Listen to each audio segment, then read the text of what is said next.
Frontline Hospital again.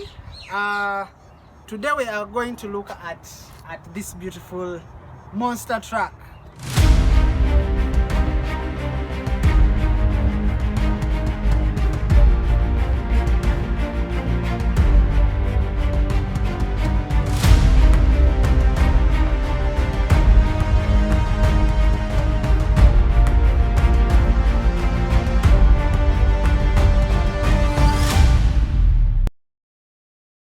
This is what we call the mobile clinic, okay? It's a clinic, full clinic, as you're going to see inside, just that it's mobile. As you can see, it's a truck, it has 2 wheels, it has the sirens, so we use it sometimes more like an ambulance. It has a right of way. But what you're going to see inside is what we usually do in this truck. It's a full clinic, just mobile. Walk with me. And here we are. So this is what we've been talking about. As you can see, this truck is run by a minimum of about four people. You must have a driver, okay? You must have a person in the lab. You must have a nurse, and then the doctor. That's how we usually operate this truck. So what happens? First of all, I'll take you through the structure of this truck. Number 1.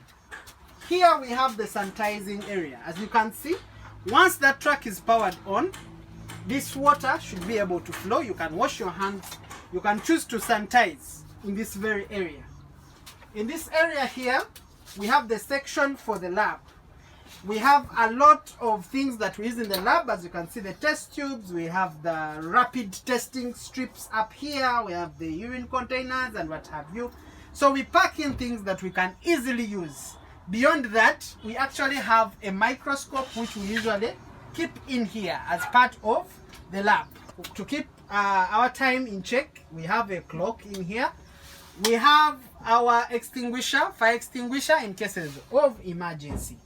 Now, beyond that, in this section here, we have where we keep our files. Any documentation has provision up here. This is the control system. Everything you like we saw earlier on. If you want the lights on, if you want the fans and the ACs, this is the control area. Everything is controlled here. The moment you power on the truck, you are free to switch on any of those compartments. So this is the control section. And then down here we have our triaging area. As you can see, our nurse is here and the patient most times is actually nearby here. So it's easy. If the patient can't sit, we usually have the patient lie down, and this is where we triage them. When we get a patient, the first thing we do is to take their vitals. Here we have their vitals. We do the oxygen saturation, we can do the BP, we're able to tell a lot of things. The pulse of the patient, all can be able to, you can be able to tell using this. Now, if you take off a sample, here we have everything that we need to do the cannulation and to take off a sample of this patient. Once the sample has been taken off, then we hand it over to the lab personnel who can do anything from the rapids. If he needs to use the microscope, then he accesses the area and uses the microscope. For the case of this, for the sake of good safety precautions, we have our safety bins.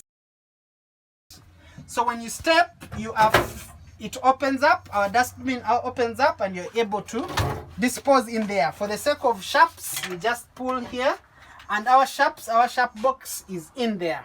So this section here daily is to triage, to cannulate a patient, if you want to use a microscope for the sake of space, and then everything else that has to do with triage can be done here. This section, as I explained, it is the lab section. Now, we have the emergency unit here.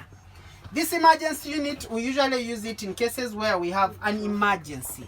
You find a person, for example, can't breathe. We have provision of oxygen here. If you could see in the corner, we have the oxygen cylinder. It is connected and we control the oxygen from up here. So we have oxygen up here. In case it's an emergency and we have to do CPR and any sort of first aid, this is the section we use. So we have the ambu bag. If the patient can't breathe, we can actually use that. We have the collar in cases of an accident. We want to stabilize the cervical spine. We can use our collar. And more interesting, down here we have a monitor. This monitor can do two things. One, it has an ECG where we're able to tell the functionality of the heart of this patient. And it also has an automatic defibrillator. For cases where we need to restart a heart, that is the monitor we use. It's a very important tool, especially if a person is not breathing, a person's heart has stopped. So this section is usually used mainly for emergency setting, or if a person is in a critical condition, this is the section that comes in handy. In this section down here is mainly now where we have our medical. This is where we have our medical. Most of the medical related things. We keep our syringes up here. Syringes, giving sets, everything is hidden in there. Then we have the bandages, anything to do with dressing. In case someone has a cut, has any bleeding, our dressings are in there. Down here we have the pharmacy area. This pharmacy has both the IVs, we have the IV fluids, we have the IV drugs. Then down here we have the other medications. They may not be IVs, they may be painkillers in form of sprays. We have tablets behind there, we have creams. Most of them are painkillers, others are antibiotics. But what I'm trying to show you here is we basically have all the emergency drugs that we need to have. In this middle section here is where now we have what we need to use in terms of disinfecting. In case you need to disinfect this area, our gloves are down here. We keep our gloves in there. Suture, our sterile things are kept in here. The sutures are in here. They have a section in here. And then in case you need to actually do actual suturing, everything you need, you have in here. Down here we have the STS box. Now that's where we put the sterile things. This is where we put the sterile things. Now where you actually have to get in there and have actual stitching. Everything we need is in this box. These are extra boxes where you can put extra anything that you want, but cannulas specifically are in here. Yeah, the cannulas are kept in here, but anything else that you want can be put in those other extra boxes. Now, there is always concern about the temperatures. As you can see, this truck is fully catered for when it comes to temperature. We have a fan, which is fully functional when you switch on that truck. We have an AC here where we regulate the temperatures. There is that concern where you're in a hot place, you don't know where you're going to work from, so you can actually regulate temperatures using that big fan and using the AC. Lighting is never a problem. As you can see, right from here up to the end, and then from here up to the end, those are lights. We have the spotlights here, and then we have this smaller light here, which we usually use when we are cannulating for easy seeing. The person who uses the microscope also uses that light. So when it comes to lighting and the aeration or temperature regulation, we are all good to go. So basically, this is the truck. As you can see, for the sake of space, we have a provision of about, these are 4 people. 4 people can sit here.